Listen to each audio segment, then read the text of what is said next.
أعوذ بالله من الشيطان الرجيم. بسم الله الرحمن الرحيم. الحمد لله الذي أنزل على عبده الكتاب ولم يجعل له عوجا قيما لينذر بأسا شديدا من لدنه ويبشر المؤمنين الذين يعملون الصالحات أن لهم أجرا حسنا ماكثين فيه أبدا وينذر الذين قالوا اتخذ الله ولدا ما لهم به من علم ولا لآبائهم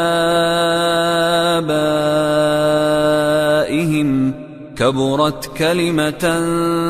تخرج من أفواههم إن يقولون إلا كذبا فلعلك باخع نفسك على آثارهم إن لم يؤمنوا بهذا الحديث أسفا إنا جعلنا ما على الأرض زينة لها لنبلوهم أيهم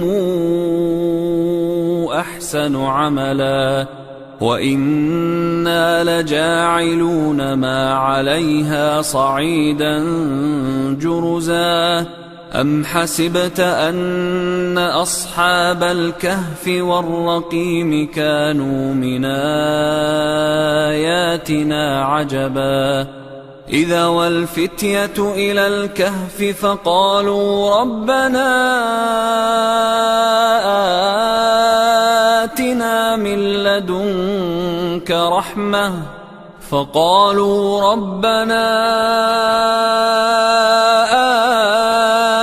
آتنا من لدنك رحمة وهيئ لنا من أمرنا رشدا فضربنا على آذانهم في الكهف سنين عددا ثم بعثناهم لنعلم أي الحزبين أحصى لما لبثوا أمدا نحن نقص عليك نبأهم بالحق إنهم فتيتنا آمنوا بربهم وزدناهم هدى وربطنا على قلوبهم إذ قاموا فقالوا ربنا رب السماوات والأرض لن ندعو من دونه إلها لقد قلنا إذا شططا هؤلاء قومنا اتخذوا من دونه آلهة لولا ياتون عليهم بسلطان بين فمن أظلم ممن افترى على الله كذبا وإذ اعتزلتموهم وما يعبدون إلا الله فأووا إلى الكهف ينشر لكم ربكم من رحمته ويهيئ لكم من أمركم مرفقا وترى الشمس إذا طلعت تزاور عن كهفهم ذات اليمين وإذا غربت تقرضهم ذات الشمال وهم في فجوة منه ذلك من آيات الله من يهد الله فهو المهتد ومن يضلل فلن تجد له وليا مرشدا وتحسبهم أيقاظا وهم رقود ونقلبهم ذات اليمين وذات الشمال وكلبهم باسط ذراعيه بالوصيد لو اطلعت عليهم لوليت منهم فرارا ولملئت منهم رعبا وكذلك بعثناهم ليتساءلوا بينهم قال قائل منهم كم لبثتم قالوا لبثنا يوما أو بعض يوم قالوا ربكم أعلم بما لبثتم فابعثوا أحدكم بورقكم هذه إلى المدينة فلينظر أيها أزكى طعاما فلياتكم برزق منه وليتلطف ولا يشعرن بكم أحدا إنهم إن يظهروا عليكم يرجموكم أو يعيدوكم في ملتهم ولن تفلحوا إذا أبدا وكذلك أعثرنا عليهم ليعلموا أن وعد الله حق وأن الساعة لا ريب فيها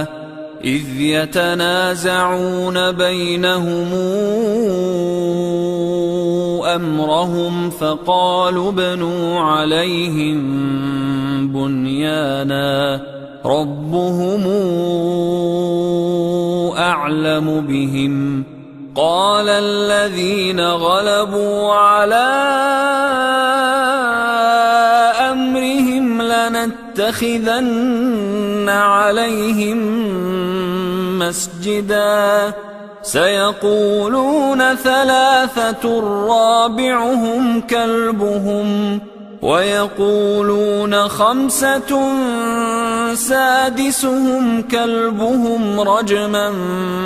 بالغيب ويقولون سبعة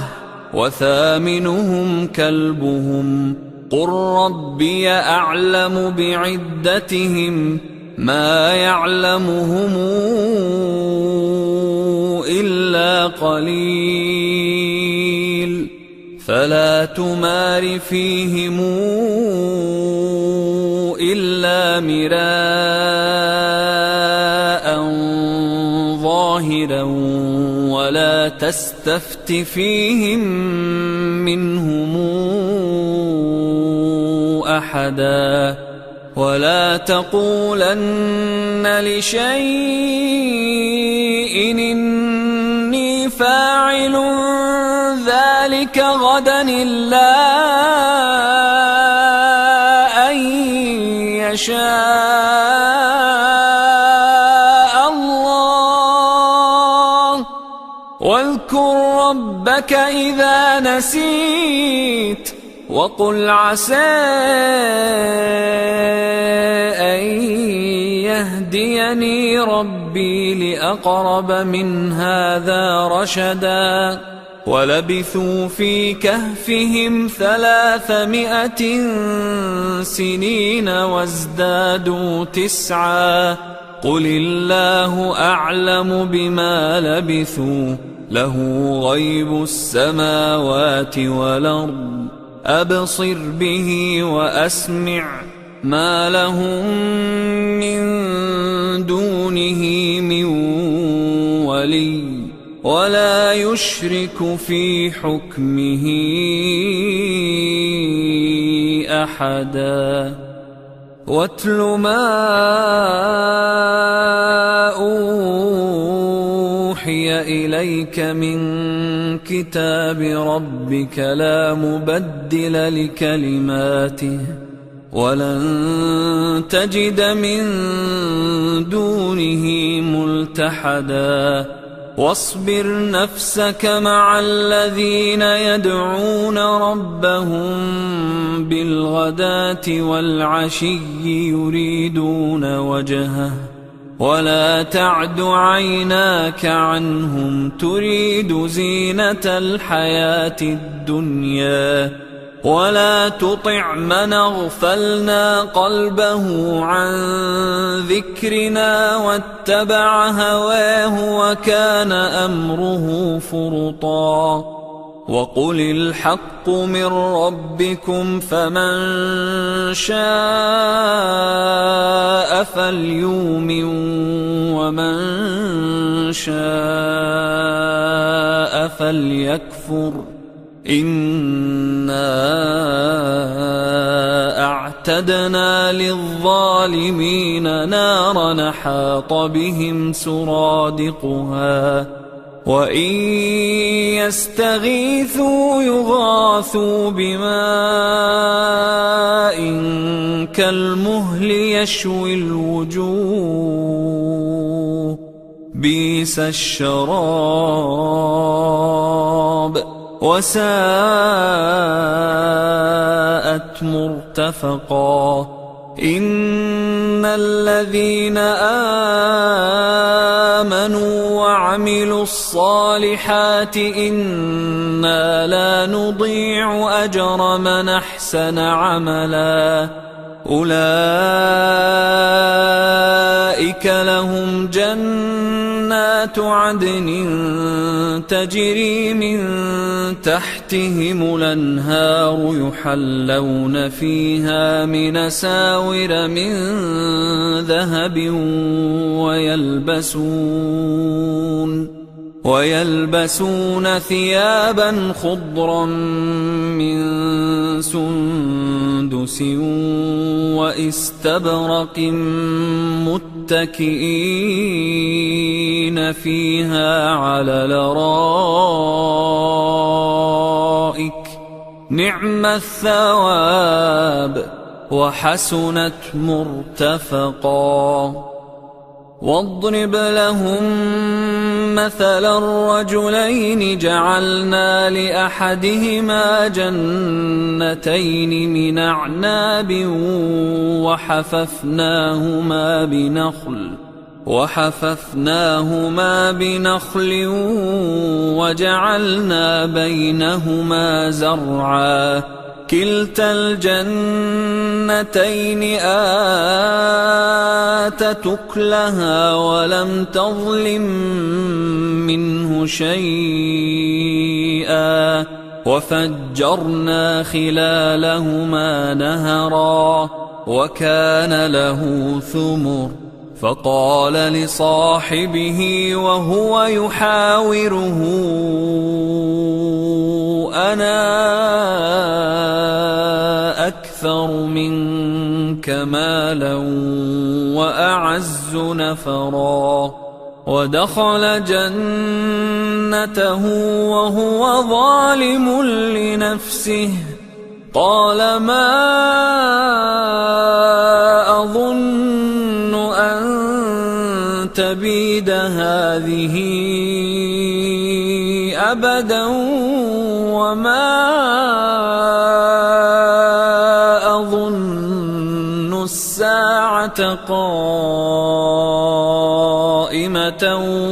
ولئن رددت إلى ربي لأجدن خيرا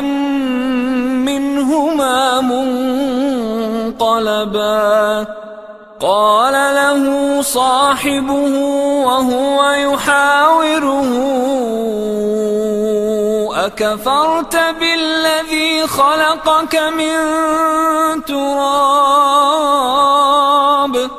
أكفرت بالذي خلقك من تراب ثم من نطفة ثم سواك رجلا لكن هو الله ربي ولا أشرك بربي أحدا ولولا إذ دخلت جنتك قلت ما شاء الله لا قوة إلا بالله إن ترني أنا أقل منك مالا وولدا فعسى ربي أن يؤتيني خيرا من جنتك ويرسل عليها حسبانا من السماء فتصبح صعيدا زلقا أو يصبح ماؤها غورا فلن تستطيع له طلبا وأحيط بثمره فأصبح يقلب كفيه على ما أنفق فيها وهي خاوية على عروشها ويقول يا ليتني لمشرك بربي أحدا ولم تكن له فئة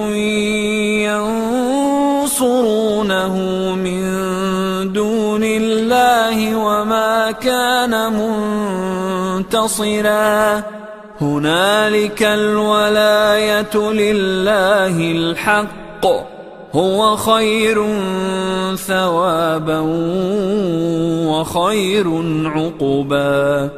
واضرب لهم مثل الحياة الدنيا كماء أنزلناه من السماء فاختلط به نبات الأرض فأصبح هشيما تذروه الرياح وكان الله على كل شيء مقتدرا المال والبنون زينة الحياة الدنيا والباقيات الصالحات خير عند ربك ثوابا وخير نملا ويوم نسير الجبال وترى الأرض بارزة وحشرناهم فلم نغادر منهم أحدا وعرضوا على ربك صفا لقد جئتمونا كما خلقناكم أول مرة بل زعمتم أن لن نجعل لكم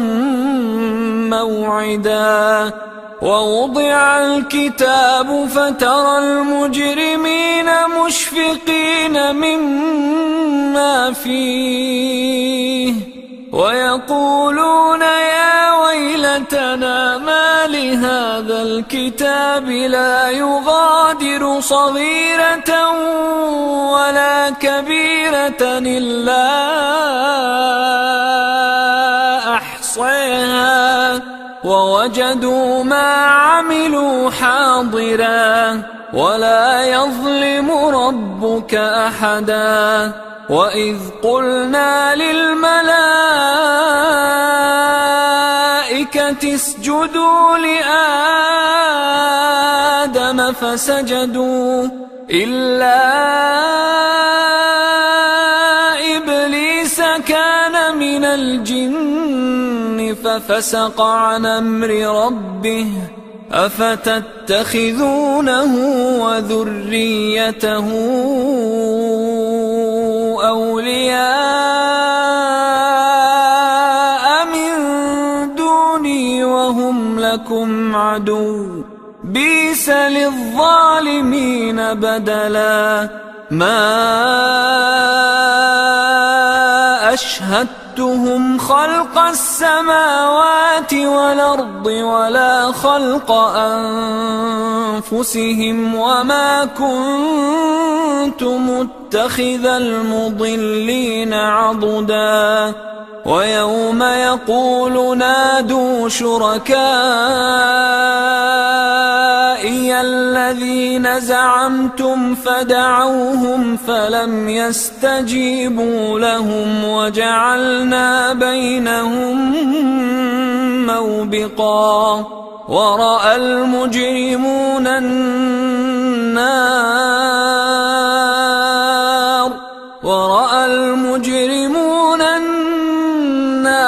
فظنوا أنهم مواقعوها ولم يجدوا عنها مصرفا ولقد صرفنا في هذا القرآن للناس من كل مثل وكان الإنسان أكثر شيء جدلا وما منع الناس أن يؤمنوا إذ جاءهم الهدى ويستغفروا ربهم إلا تاتيهم سنة الأولين أو ياتيهم العذاب قبلا وما نرسل المرسلين إلا مبشرين ومنذرين ويجادل الذين كفروا بالباطل ليدحضوا به الحق واتخذوا آياتي وما أنذروا هزؤا ومن أظلم ممن ذكر بآيات ربه فأعرض عنها ونسي ما قدمت يداه إنا جعلنا على قلوبهم أكنة أن يفقهوه وفي آذانهم وقرا وإن تدعهم إلى الهدى فلن يهتدوا إذا أبدا وربك الغفور ذو الرحمة لو يواخذهم بما كسبوا لعجل لهم العذاب بل لهم موعد لن يجدوا من دونه موئلا وتلك القرى أهلكناهم لما ظلموا وجعلنا لمهلكهم موعدا وإذ قال موسى لفتاه لا أبرح حتى أبلغ مجمع البحرين أو أمضي حقبا فلما بلغا مجمع بينهما نسيا حوتهما فاتخذ سبيله في البحر سربا فلما جاوزا قال لفتاه آتنا غداءنا لقد لقينا من سفرنا هذا نصبا قال أرأيت إذا وينا إلى الصخرة فإني نسيت الحوت وما أنسانيه إلا الشيطان أن أذكره واتخذ سبيله في البحر عجبا قال ذلك ما كنا نبغ فارتدا على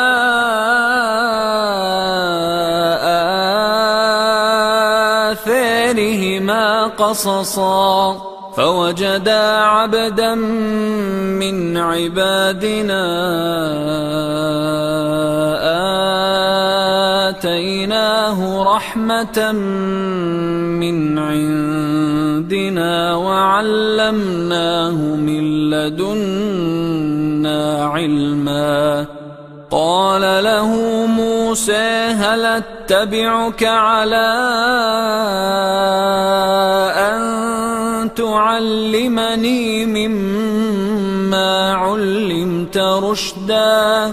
قال إنك لن تستطيع معي صبرا وكيف تصبر على ما لم تحط به خبرا قال ستجدني إن شاء الله صابرا ولا أعصي لك أمرا قال فإن اتبعتني فلا تسألني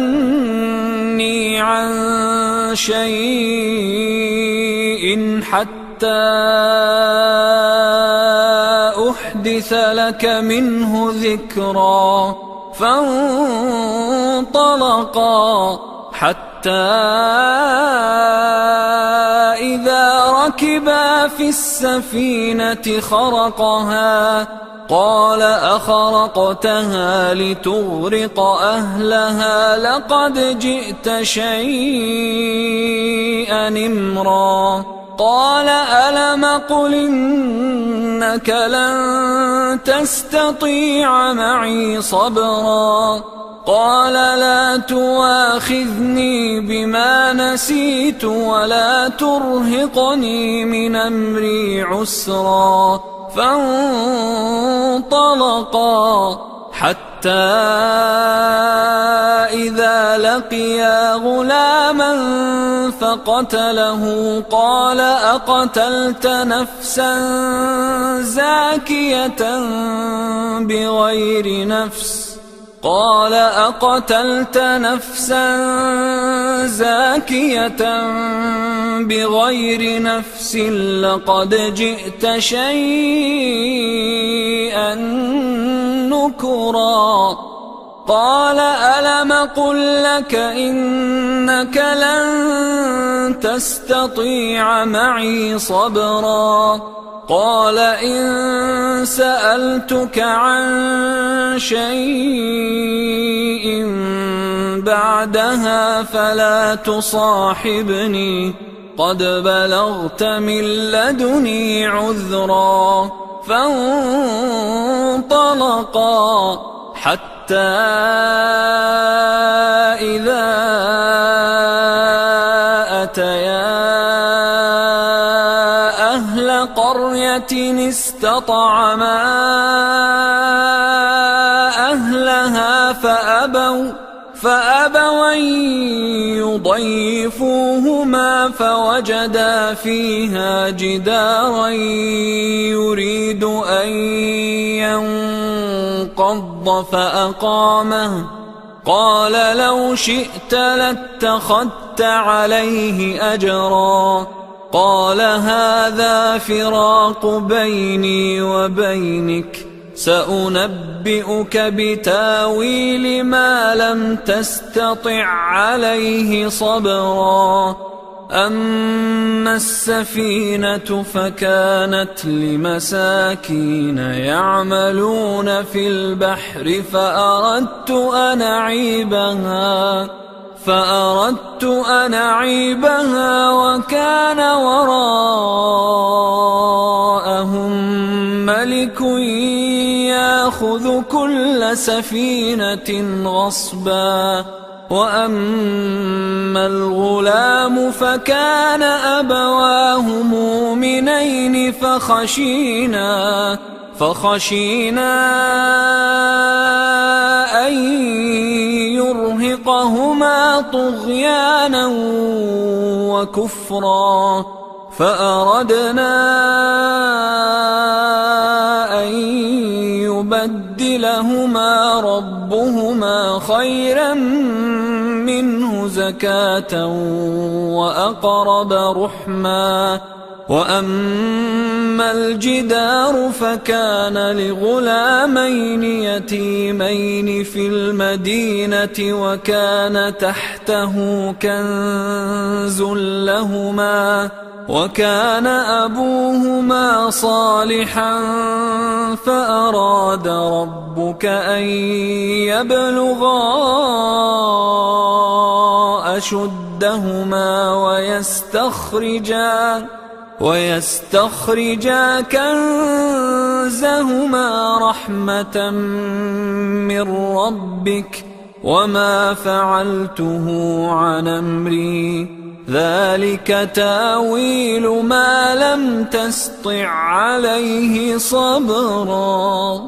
ويسألونك عن ذي القرنين قل سأتلو عليكم منه ذكرا إنا مكنا له في الأرض وآتيناه من كل شيء سببا فاتبع سببا حتى إذا بلغ مغرب الشمس وجدها تغرب في عين حمئة ووجد عندها قوما قلنا يا ذا القرنين إما أن تعذب وإما أن تتخذ فيهم حسنا قال أما من ظلم فسوف نعذبه ثم يرد إلى ربه فيعذبه عذابا نكرا وأما من آمن وعمل صالحا فله جزاء الحسنى وسنقول له من أمرنا يسرا ثم اتبع سببا حتى إذا بلغ مطلع الشمس وجدها تطلع على قوم لم نجعل لهم من دونها سترا كذلك وقد حطنا بما لديه خبرا ثم اتبع سببا حتى إذا بلغ بين السدين وجد من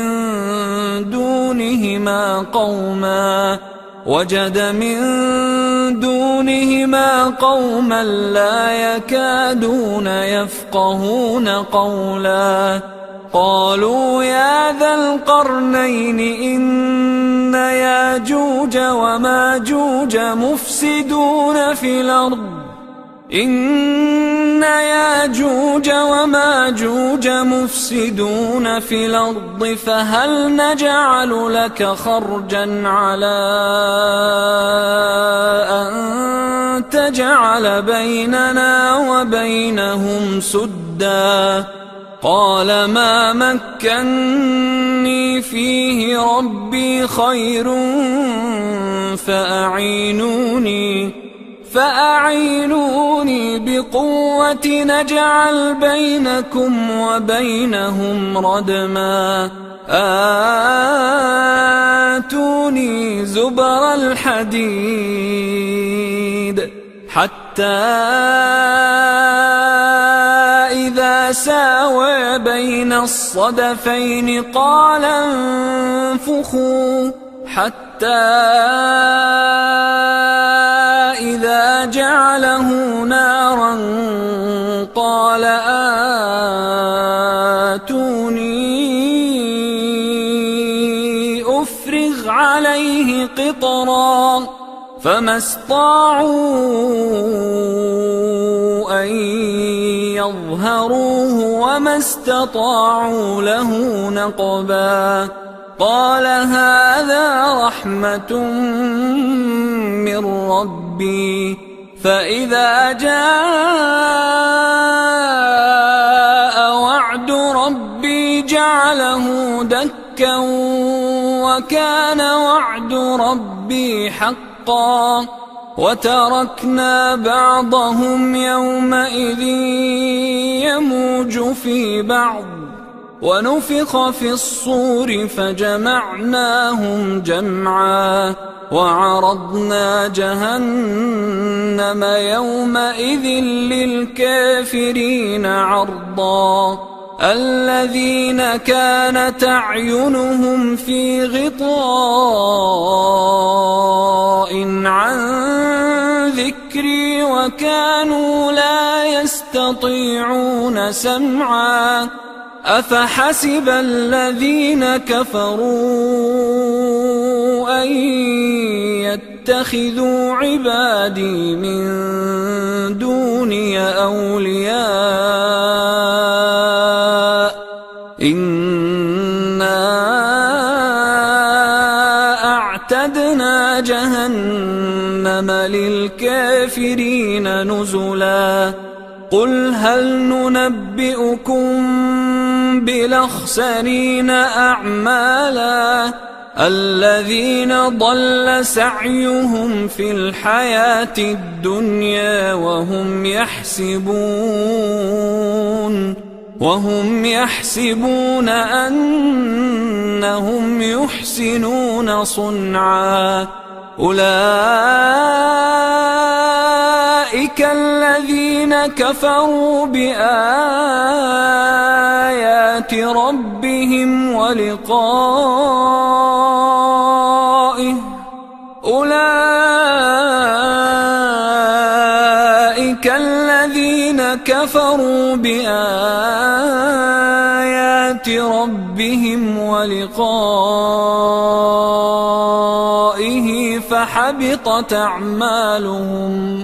فحبطت أعمالهم فلا نقيم لهم يوم القيامة وزنا ذلك جزاؤهم جهنم بما كفروا واتخذوا آياتي ورسلي هزؤا إن الذين